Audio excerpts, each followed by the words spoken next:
subject of the approved motion yesterday, and again, the subject, which was the subject of the approved motion yesterday, which is an offshoot of a question of privilege, which takes precedence over all motions.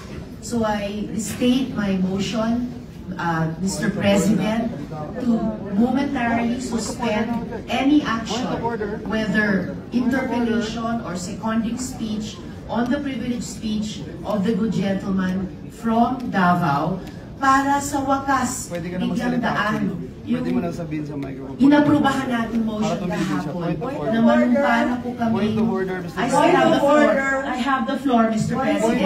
I have the floor, Mr. President, to make way for taking of the oath before the presiding officer.